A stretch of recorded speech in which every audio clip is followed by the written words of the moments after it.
오순절 성령 강림의 사건으로 인해서 120여 명의 성도들이 성령의 충만함을 입고 다른 나라 말로 복음을 증거하게 되었습니다. 이로 인해서 놀라워하고 있는 무리들 앞에서 베드로는 하나님의 나라 복음을 증거했지요. 그들의 죄를 선언해주고 그들을 구원하신 예수 그리스도, 그분의 죽음과 부활에 대해서 담대하게 증언을 했습니다. 그때 그 자리에 있던 수천의 사람들에게 성령이 역사하셔서 그들이 어떤 반응을 보였냐면 우리가 어찌할꼬, 이런 반응을 보였습니다. 바로 성령의 은혜로 구원받은 백성으로서 나타나는 반응이었죠. 이 반응을 본 베드로는 그들에게 담대하게 선언합니다. 회개하고 세례를 받으라. 하나님의 선택으로 너희들이 구원이 이르렀으니 이제 그 표현으로 회개하고 세례를 받으라는 것이었습니다. 그래서 성경은 3,000명의 사람이 그날 회개하고 세례를 받았다라고 기록을 합니다. 저번에도 나누었지만 아마도 이 숫자는 남자만 헤아린 숫자로 여겨집니다. 그러니까 남녀노소를 합하면 대략 10,000명가량이 되지 않았을까 추측을 하고 있습니다. 자, 바로 이 사건을 출발점으로 해서 이제 사도들은 또 성도들은 할 수 있는 대로 기도하며 모인 무리들에게 복음을 전하는 삶을 살아내고 있었을 겁니다. 바로 그 과정 속에서 성경은 무엇을 증언하냐면 사도들로 말미암아 기사와 표적이 일어났다라고 기록을 해요. 그래서 그 기사와 표적을 본 사람들의 마음에 영적인 두려움이 또 일어났다고도 성경이 기록을 하고 있습니다. 이렇게 당시 이제 복음이 막 확장되기 시작하는 그 시점에 복음이 증거되는 그 현장에서는 그래도 많은 부분 하나님께서 복음이 되게 하기 위해서 기사와 표적들을 일으켜 주셨던 겁니다.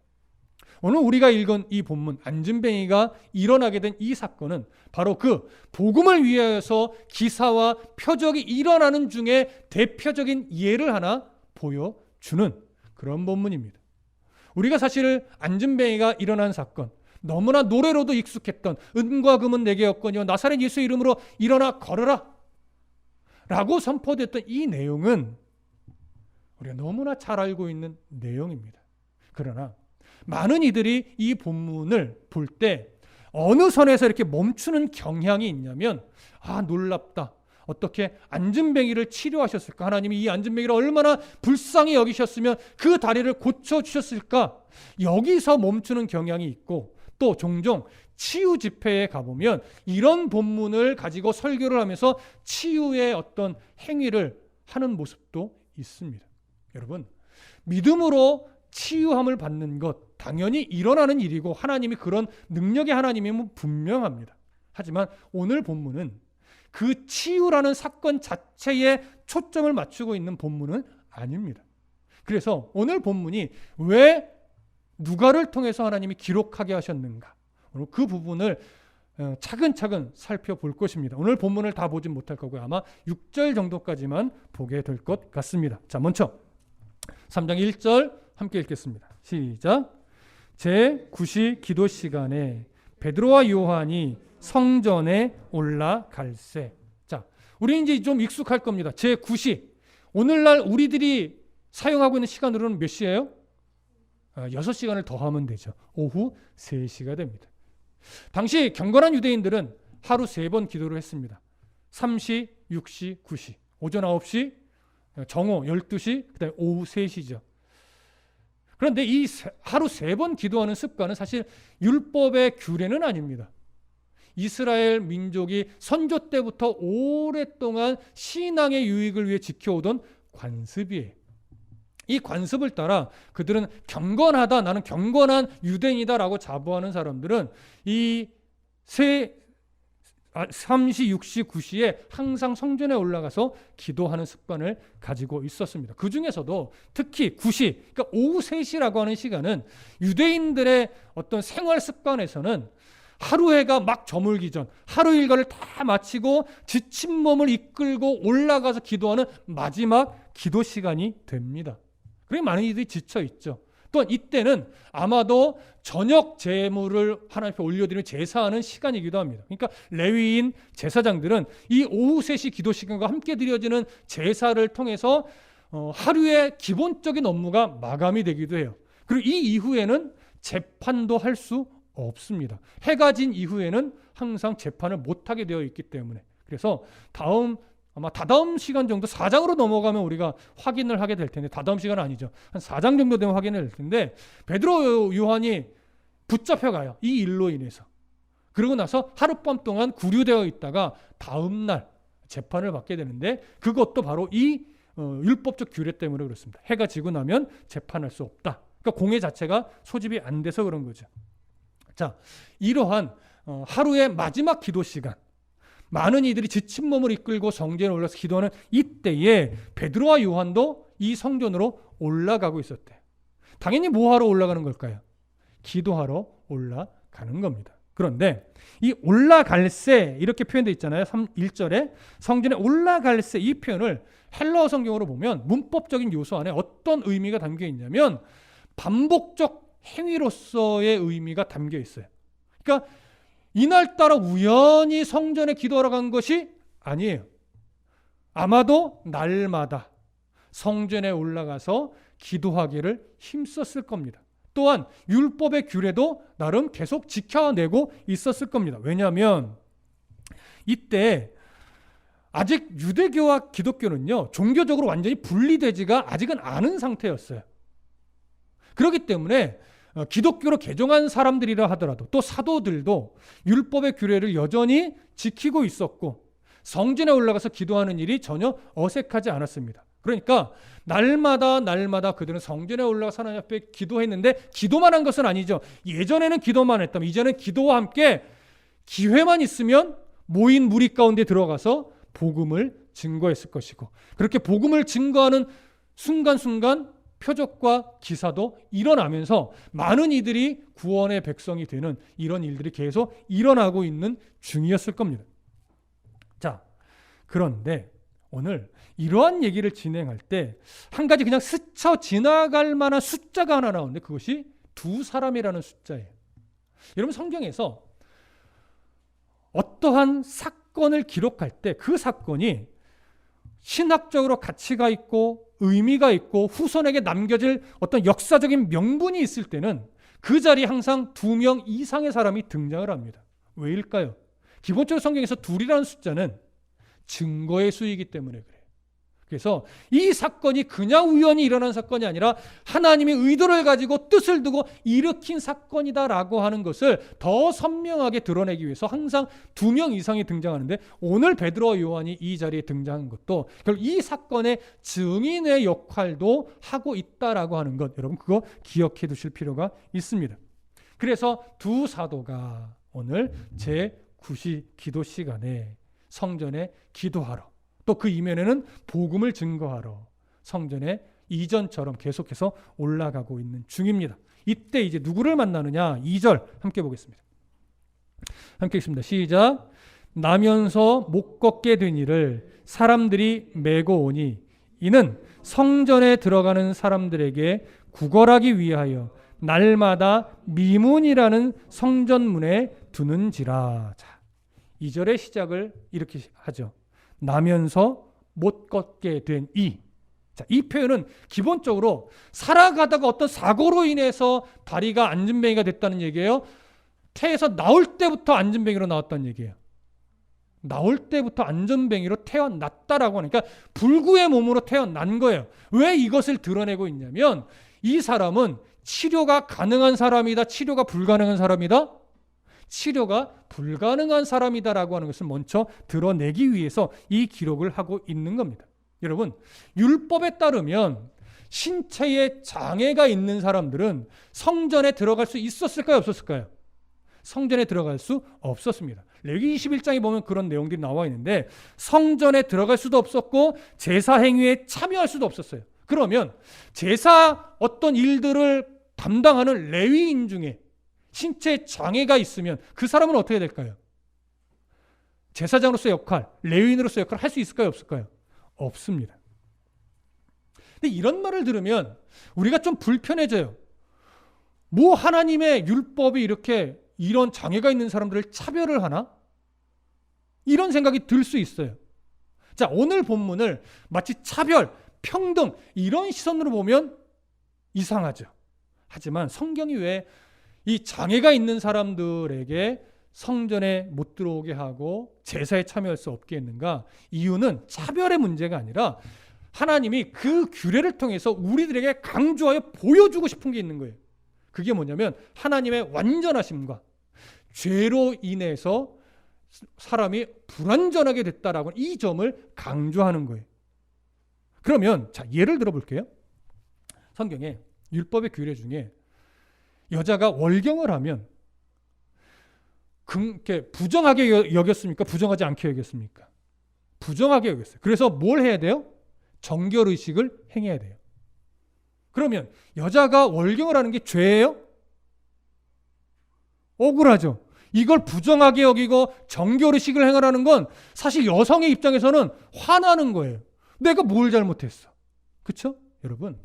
그럼 왜 율법이 여자가 월경을 할 때 부정하게 여기며 정결의식을 행하라고 할까요?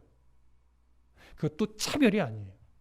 여기서 강조하는 것은요, 월경을 하는 여자가 부정하다 이 얘기를 하고 싶은 게 아니라 뭘 강조하고 싶은 거냐면 아담과 하와가 범죄했을 때 죄가 세상 가운데 들어오면서 그 죄로 인해서 파생된 참 안 좋은 흔적들이 있어요. 그 흔적 중에 하나가 바로 여자에게 생긴 월경이라는 거예요. 그래서 예를 드는 거예요. 자, 그래서 왜 정결의식을 하게 하느냐? 우리에게 죄가 얼마나 무서운지를 끊임없이 기억하고 생각해서 하나님 앞에서 죄된 생활을 하지 말라는 것을 끊임없이 우리에게 보여주는 거예요. 창세기에서 왜 여성이 임신하고 해산할 때 죄로 인해서 해산의 고통을 더하게 하셨습니까? 죄를 기억하라라고 하는 거예요. 왜 남자에게 땀 흘려야만 먹고 살 수 있게 하셨습니까? 죄의 무서움을 기억하라는 거예요. 그래서 율법에 이상하다, 이게 뭐 잘못이라고 왜 이런 걸 이렇게 해놨어? 라고 하는 어떤 사람에 대한 부정적인 기록들은 대부분 다 이런 요소예요. 죄를 기억하라고. 죄가 얼마나 무서운지 율법적으로 기록해 놓으면서 우리에게 죄를 알게 하고 죄의 무서움을 기억하게 하기 위한 의도로 그렇게 기록한 건데, 여기서 신체 장애가 있는 사람이 성전에 못 들어가고 제사를 참여할 수 없고 제사장의 역할도 할 수 없다라고 하는 건 그런 의도입니다. 하지만 그래서 이것은 차별을 이야기하는 게 아니란 말이에요. 그래서 차별의 시선으로 보면 안 되는 본문이에요. 그러면 율법에 레위인이 신체 장애가 있을 때 제사장이나 레위의 역할을 할 수 없지만 어떤 면에서는 동일한 대우를 받았냐면 제물의 음식을 나눠주고 하는 거 있죠. 그렇게 제사장으로서 받는 대우는 레위인으로서 받는 대우는 동일하게 받을 수 있게 했어요. 그러니까 완전 차별이 아니란 말이에요. 그런데 문제는 뭐냐면 그런 의도로 주신 율법이 시간이 흘러서 사람들이 살아가는 죄된 세상 속에서 이것을 차별하는 이유로 삼아버린 거예요. 처음에 주실 때는 이걸 차별의 시선으로 바라보게 한 것이 아닌데 시간이 흘러서 사람이 그 율법의 내용들을 자꾸 차별적으로 대하고 차별적으로 만들어버리니까 이제 예수님 당시 예수님이 죽고 승천하신 이후 이 사도들의 이 시대에는 그것이 아예 차별적 요소가 되어버렸어요. 그러니까 신체 장애가 있으면 손가락질에 어떻게? 저주받은 사람. 저 부정한 인간. 가까이도 안 가요. 성경은 그런 의도로 기록한 게 아닌데 말이죠. 그래서 지금 이 신체의 장애를 갖고 태어난 이 사람은 그런 문화 속에서 정말 불행한 삶을 살 수밖에 없었던 인물인데 4장 22절에 보면 이 사람의 현재 나이가 몇 살 정도 됐다라고 말하냐면 40여 세 됐다라고 말을 해요. 40이 넘은 나이예요. 여러분, 이 40년이 넘는 이 인생 속에서 이 사람은 한 번도 아마 세상 속에서 행복한 삶을 살 수 없었을 거예요. 가장 불행한 삶을 살았을 겁니다. 그리고 또 하나, 한 번도 성전에 들어가 본 적이 없을 거예요. 한 번도 제사를 하나님께 제사 드려본 적이 없었을 거예요. 그런데 놀랍게도 이 사람은 날마다 성전 문 앞에서 구걸을 하며 살아요. 40년 가까이 성전 문 앞에서, 물론 40년이라고 말할 수는 없지만 그 40년 가까운 세월을 성전 문 앞에서 구걸을 하는데 성전 안에는 들어가 본 적이 없는 사람이에요. 자, 그런데 이제 놀라운 아주 오묘한 비교가 하나 나오는데, 제가 지금 이 40년을 불행하게 산 이 사람이 구걸하는 장소가 어디라고 말씀드렸어요? 성전의 미문이라고 말씀드렸어요. 그래서 미문이라고 번역된 이 미는 아름다울 미자예요. 아름다운 문이에요. 자, 이 문이 왜 아름답게 됐느냐? 자, 이 성전은 헤롯 대왕 때부터 지어져 온 성전입니다. 증축되고 치장되고. 그런데 헤롯이 성전을 왜 지었어요? 신앙심이 깊어서? 아니에요. 유대인들에게 환심을 사서 소요가 일어나지 않게 함으로 인해서 자기 권세를 계속 지켜갈 의도로 정치적 이유로 성전을 짓는데, 성전을 그냥 지어준 게 아니에요. 가장 값비싸게, 가장 화려하게, 가장 멋지게 돈을 쳐발랐어요. 근데 그러다 보니까 어느 순간 이것을 누가 좋아하게 됐냐면 제사장들, 종교 지도자들이 너무 좋아한 거예요. 그러다 보니까 이 종교 지도자들이 무엇에 혈안이 돼 있어요? 어떻게 하면 좀 더 멋진 자리로, 어떻게 하면 좀 더 화려하게, 어떻게 하면 좀 더 멋지게 성전을 건축할까, 증축할까, 여기에만 온갖 집중을 다하다 보니까 점차 뭘 강조할까요? 건축 헌금 내라. 건축 헌금 내라. 근데 이 건축 헌금에 대한 강요가 누구에게까지 손을 뻗치냐면 돌봄의 대상, 나그네, 과부, 고아, 이런 사람들에게까지도 건축 헌금을 강요하는데, 그러다 보니까 건축 헌금을 낸 한 과부의 얘기가 누가복음에 나오죠. 그게 누구예요? 두렙돈을 낸 한 과부예요. 성경은요, 누가복음의 이 기록에서 과부의 두렙돈을 칭찬한 것은 정말로 하루 벌어 하루 먹는 이 사람이 생활비 전부를 넣었다, 너무 신앙 대단, 이거 칭찬하려는 것이 아니에요. 그 믿음 귀하지만 그 믿음을 칭찬하기 위한 의도가 아니라 그 기록 바로 앞에 무슨 내용이 있냐면 종교 지도자들에게 이 과부의 가산을 삼키는 자들아, 하나님 책망하고 지적해요. 그 과부의 가산을 삼키는 아주 대표적 예가 뭐냐면 돌봄의 대상이고 늘 도와주고 늘 구제해줘야 되는 과부에게 그런 신앙으로 어떻게 살아? 지금 건축을 해야 되는데 건축 헌금 내! 이러면서 도와줘야 될 대상에게 건축 헌금을 강요했단 말이에요. 근데 이 여인은 그 신앙심에 참 부끄러워하면서 그저 동전 두렙돈을 낸 거예요. 그래서 예수님 말씀하시죠. 이 과부의 헌금이 저 배부른 자들의 수많은 헌금보다 더 귀하다. 과부가 칭찬받아 마땅하지만 과부의 칭찬이 목표가 아니라 그 과부가 헌금하게 만든, 그를 부끄럽게 만든 종교 지도자들의 횡포, 이걸 강조하는 내용이 바로 과부의 두렙돈 사건인 거예요. 그 과정 중에 이 성전이 그렇게 화려하고 사치스럽게 지어졌는데 왜 미문이라고 했느냐? 이 문은요, 기본적으로 고린도에서 수입해온 청동으로 문을 만들었어요. 그리고 치장을 뭘로 했느냐? 당시 최고급 금과 은이 고린도에서 나왔는데 고린도에서 수입해온 금과 은으로 문을 화려하게 치장했어요. 이 문의 높이가 23m예요. 근데 이중문이에요. 여러분 얼마나 웅장하고 아름다울까요? 그래서 사람들이 이 문을 일컬어 미문이다라고 부르는 거예요. 원래 정식 명칭이 아니에요. 별칭이에요. 정식 명칭은 사실 니카노르 문인 것 같아요. 왜냐하면 성전으로 들어가는 문이 보통 10개가 있는데 이 미문이 도대체 10개 문 중에 어디 문인지 정확하게 알 수는 없어요. 그러나 이 오늘 본문의 흐름 중에 솔로몬 행각인지 좀 이따 나중에 나오는데 솔로몬 행각이 언급된 것으로 보아서 성전 밖에 이방인의 뜰에서 여인의 뜰로 들어가는 성전의 첫 번째 장소인 그 문으로 들어가는 그 입구의 문일 것으로 많이들 보는 거예요. 바로 그 문이 니카노르 문이고 그 문이 가장 아름답고 비싸고 화려하게 사치스럽게 만들어진 문이에요. 그래서 이 문을 일컫는 것으로 대부분 인정하고 보는 겁니다. 그런데 보세요. 이렇게 화려하고 비싸고 사치스러운 이 문 앞에서 누가 구걸을 해요? 신체 장애가 있는, 나면서부터 못 걷겠던 이 사람이 구걸을 하는데, 이 사람은 지금 뭐의 대상이에요? 돌봄의 대상이에요. 구제의 대상이에요. 근데 구제의 대상이 화려하고 사치스러운 문 앞에서, 성전의 문 앞에서 구걸을 해요. 그것도 40여 년 평생을.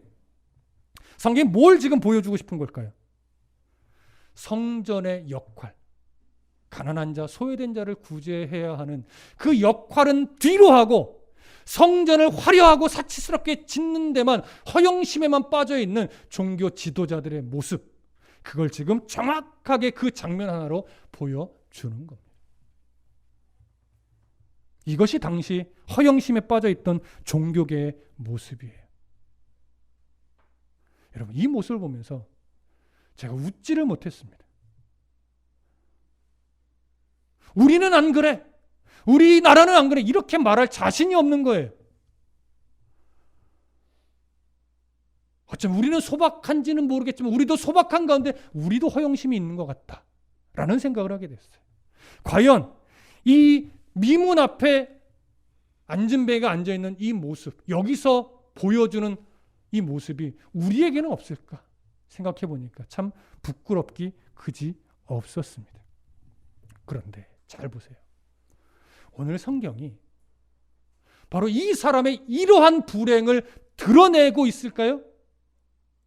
아니에요. 오늘 이제 계속 말씀을 드리겠지만 성경이 오늘 이 장면을 드러낼 때요, 이래서 불쌍하다가 아니었어요. 성경이 이 사람에게 초점을 둔 것은 이렇게 소외돼서 성전에 도움도 못 받는 불행한 사람이 아니라, 그가 외적으로는 장애를 입고 구걸을 하는 인생에서 불쌍하게 보일지 모르지만 그가 진짜 불행한 것은 신체적 장애가 아니라 결국은 그가 성전에 들어가지 못해서 하나님 앞에 제사하지 못하는 영적인 불구자가 되어 있는 그 모습이 가장 불행한 사람이라고 하는 것을, 불행한 것이라는 것을 지금 성경이 드러내고 있는 거예요. 자, 그것을 어떻게 알 수 있느냐? 3절부터 5절까지 보겠습니다.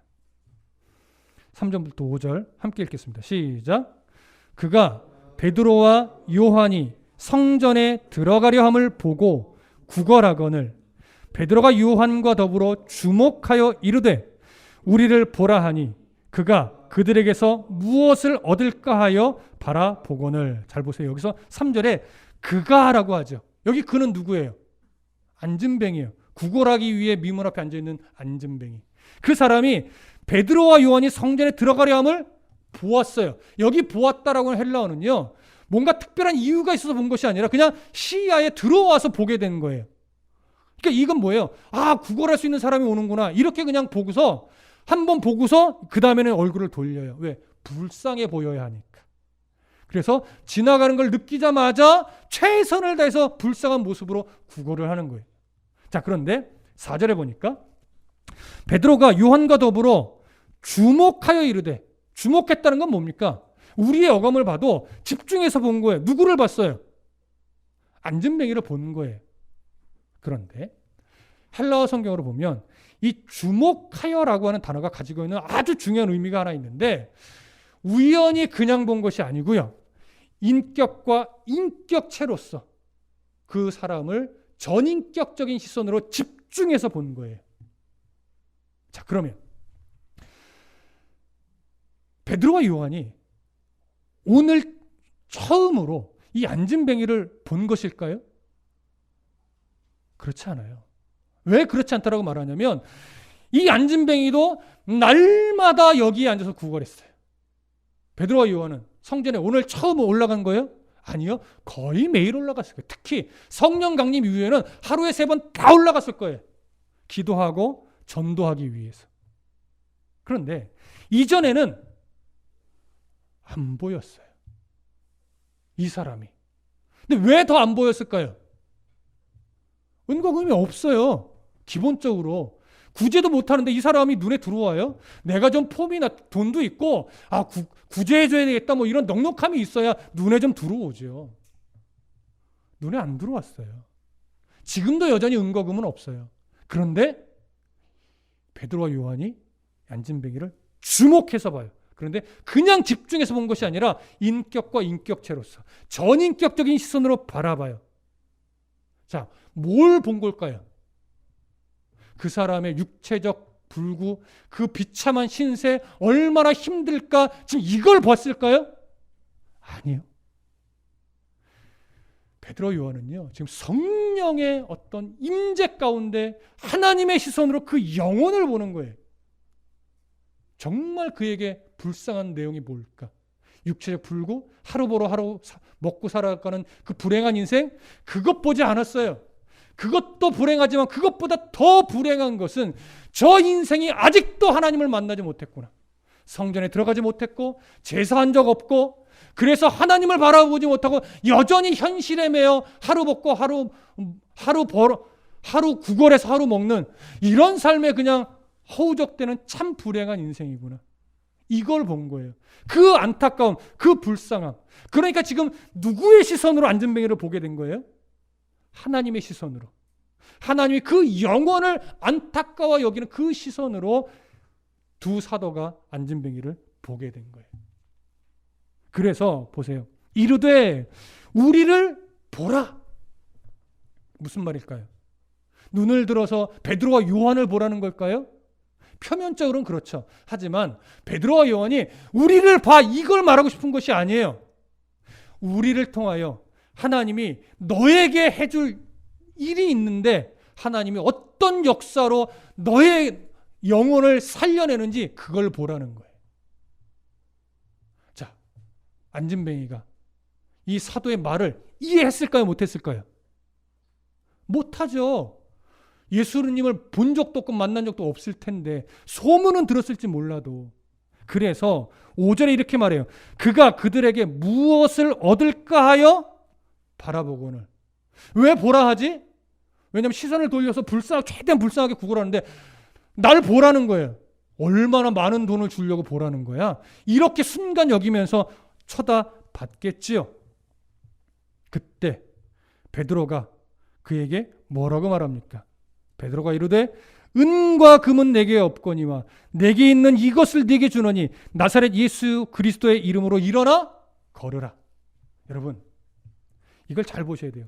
일어나 걸으라라고 하는 표현이 가지고 있는 중요한 강조점이 다리가 치료되라일까요? 영원히 구원에 이르라는 걸까요? 그의 영혼이 구원에 이르라는 거예요.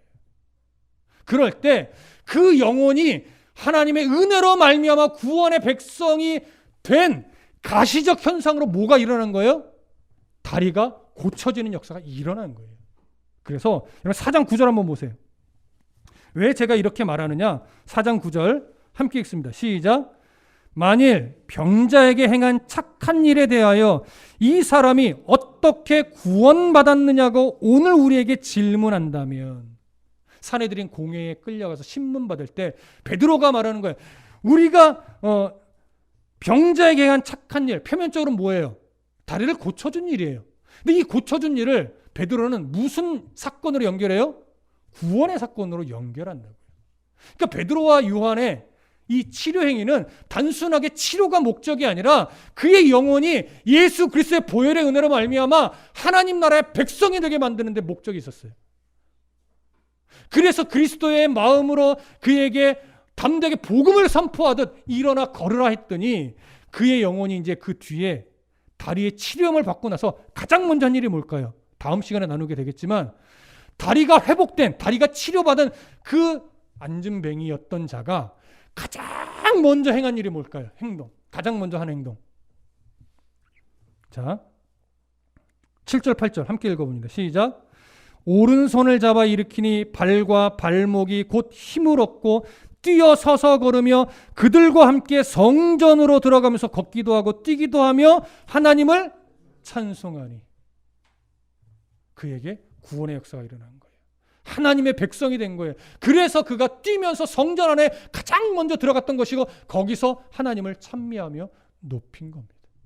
그렇기 때문에 오늘 이 안진뱅이가 일어난 이 사건은 치료가 목적이 된 사건이 아니라 구원이 목적이 돼서 두 사도가 성령의 인도함을 따라 한 영혼을 그냥 불구자로 보는 것이 아니라 하나님이 사랑하여 구원에 이르게 하기를 소망하는 그 영혼의 시선으로 바라본 거예요. 그래서 담대하게 성령의 주신 마음을 따라 선포를 했죠. 일어나 걸으라.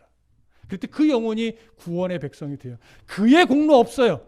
하나님의 사랑으로 선택하여 구원의 백성 삼으셨더니 비로소 그가 내가 하나님의 자녀가 된 것을 기뻐하며 뛰고 걷고 성전에 들어가 하나님을 찬송하는 사람이 된 거예요. 그러니 오늘 본문이 베드로처럼 믿음으로 선포하면 병이 낫는다, 여기에 초점이 있는 구절이 아니란 말이에요. 물론 오늘 우리가 믿음으로 선포할 때 병이 낫는 일이 없다 이렇게 말하는 건 아니에요. 여러분, 기도하여 하나님의 은혜로 병이 낫는 일이 지금도 일어나지요. 하지만 하나님의 시선과 초점은 항상 병이 낫는 것에 초점이 있는 것이 아니라 왜 병을 낫게 해주시는가, 여기에 우리가 시선을 많이 둬야 돼요. 하나님 무엇을, 왜, 어떠한 삶으로 이끄시려고, 대부분의 초점은 어디에 있을까요? 그 영혼의 구원에 이르게 하기 위한 초점이 가장 많습니다. 그 외에 구원의 백성답게 살아가게 하려고, 그 외에 하나님의 자녀로서 하나님이 이끌어내야 할 무엇인가가 있기 때문에 그걸 위해서 때로는 질병이라는 것, 때로는 아픔이라는 것, 때로는 어려운 상황이라는 것에 밀어넣어서 그것을 회복하는 과정에서 하나님의 사람이 되어 가는 거예요. 오늘은 그것을 강조하는 본문입니다. 바로 그 일에 도구로서 두 사도가 쓰여질 때, 쓰임 받을 때 두 사도의 시선이 어떻게 해요? 바뀌는 거예요. 그냥 구걸하는 자로 바라보던 시선이 하나님의 사랑하는 한 영혼을 바라보는 시선으로 바뀌었어요. 그것처럼 오늘날 교회, 목회자, 성도도 이제 시선이 바뀌어야 돼요. 누구의 은혜로? 하나님의 은혜로, 성령의 은혜로, 말씀해 주시는 그 은혜로 말미암아 하나님이 상황을 바라보시는 시선, 하나님이 현실을 바라보시는 시선, 하나님이 이 나라를 바라보는 그 시선이 어떠한가를 우리가 깊이 체휼하면서 우리도 그 시선을 갖고 살아갈 수 있도록 끊임없이 기도하고 묻고 간구하며 나아가야 하는 겁니다. 여러분, 하나님의 시선을 갖는다는 게 결코 쉬운 일이 아니에요. 마음은 원이로되 정말 하나님의 시선으로 상황을 보고 환경을 보고 그렇게 살아가고 싶다고 고백하지만 그게 쉽지 않아요. 그래서 날마다 기도하고, 그래서 날마다 성경을 읽고, 때로는 공부를 하고 예배하기 위해서 몸부림치는가, 그런 이유예요. 그래야 조금씩 우리의 시선이 이기적인 시선에서 하나님의 은혜 안에 있는 시선으로 바뀌어갈 수 있기 때문에. 여러분, 이런 은혜가 베드로와 요한이 이렇게 하나님의 시선으로 이 안진뱅이를 바라볼 수 있었던 그 시선이 이제 오늘 교회가 회복되는 시선이 되기를 소망하고, 목회자가 회복되는 시선이 되기를 소망하고, 또 여러분들의 시선이 회복되는 은혜가 있기를 소망합니다. 그래서 우리도 한 영혼 누군가에게 우리의 삶의 흔적을 통해 일어나 걸으라라고 외칠 수 있는 그런 담대한 성도가 되시기를 간절히 소망하고 축복합니다. 기도하겠습니다.